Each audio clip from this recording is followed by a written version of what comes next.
tudo bem? Voltando ao assunto da eleição, sobre esse contexto que a gente viveu nesses tempos, postei agora há pouco um vídeo falando sobre a cisão, que é um mecanismo de defesa do ego e que foi muito utilizado nesse meio eleitoral, nesse processo eleitoral, e ainda está sendo usado e sempre foi usado nesta polarização que é um reflexo desse mecanismo, que é de um lado esquerda, do outro lado direita, o bom, o mal, o demônio, Deus, enfim, essa cisão, essa clivagem que é uma defesa do ego.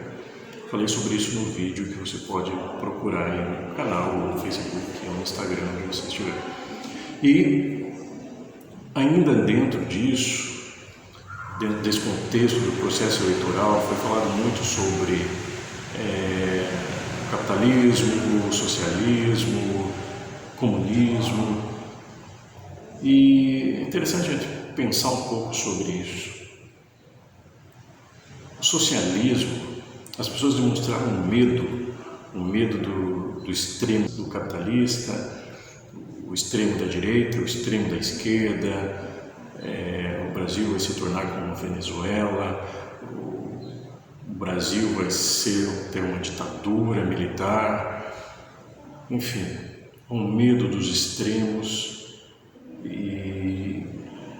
Mas vamos pensar um pouco. O socialismo, ele teve o socialismo utópico, século XVII, século XVIII, depois o socialismo científico de Karl Marx, Engels.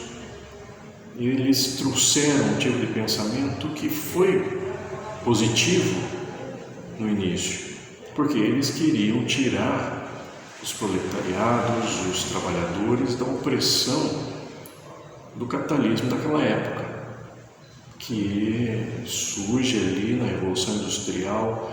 É como aquele filme Tempos Modernos de Chaplin, onde ele está trabalhando ali incansavelmente, ele tem que ter uma meta, ele tem que bater uma meta, ele tem uma velocidade que ele tem que cumprir, ele não tem o salário, ele não tem as condições, ele é oprimido. E surgem então essas ideias libertadoras, assim como o capitalismo surge como uma ideia libertadora, assim como todos os contextos nascem como uma ideia de libertar de algo, libertar de um contexto. O socialismo nasce assim também, as ideias marxistas e de Engels, enfim.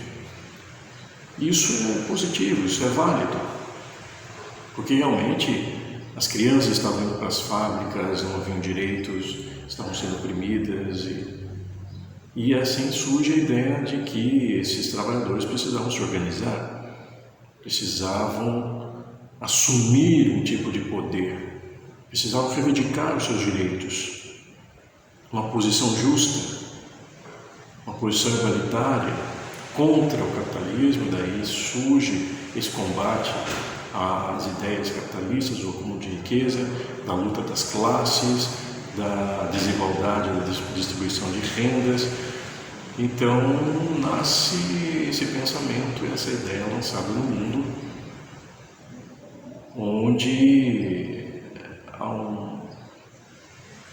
uma ideia contra a propriedade privada e o poder do Estado sobre o povo em relação à distribuição de renda, a ideia de igualdade.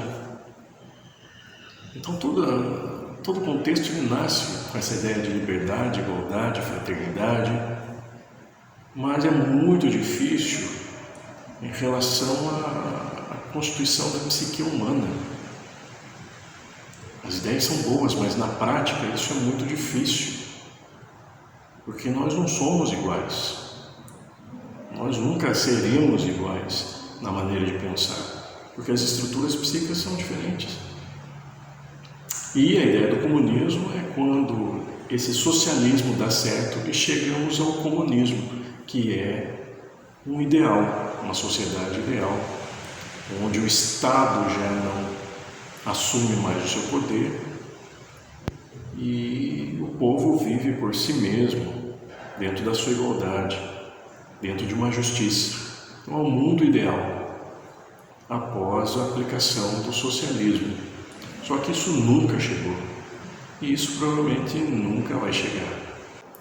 Os contrários, os opostos, sempre existirão no mundo. Isso é uma lei que existe.